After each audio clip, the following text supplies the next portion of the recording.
The final works of Jesus, or the second coming, encompasses the following. Number one, the resurrection of the dead. Nobody will rise from the grave until Christ comes to activate it.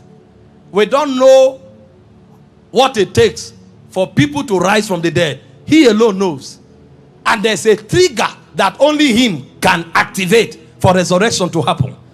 He said, the Son of Man shall descend with a shout and with the voice of the archangel, and the dead in Christ shall rise. So he's the one that will activate the resurrection of the saints. It's a work that he does. And if he doesn't do it, we will not rise.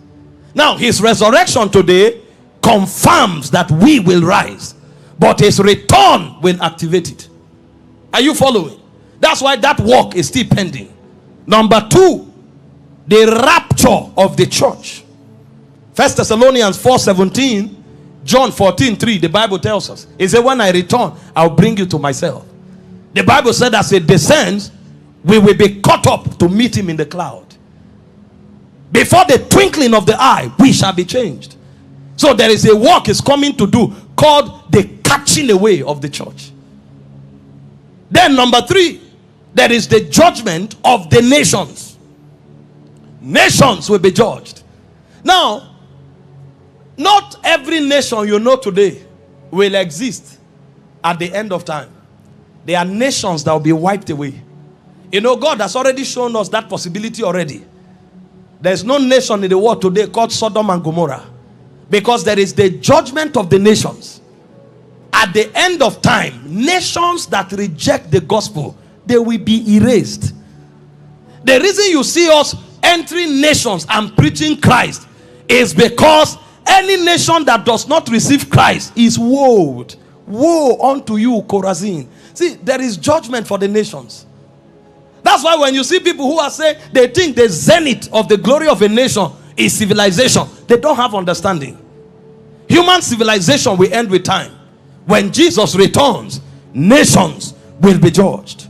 Matthew 25, verse 31 to 46, you will see the judgment of the nations. Then, the destruction of the Antichrist, or the defeat of the Antichrist. 2 Thessalonians 2, verse 8, Revelations 19, verse 19 to 21. Jesus is coming back. Satan won't be tyrannical and rule forever. The Antichrist will be destroyed. The Bible speaks of how the brightness of his appearing will destroy the Antichrist.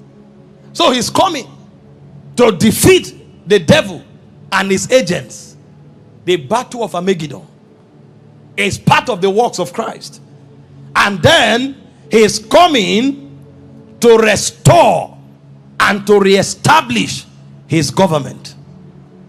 It will be, first of all, demonstrated for 1,000 years only with the church.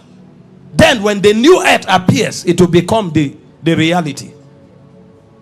And then finally, he will come for what we call the final judgment. Because it's not only nations that will be judged. All creation and all spirits will also be judged. Revelations 20, verse 11 to 15.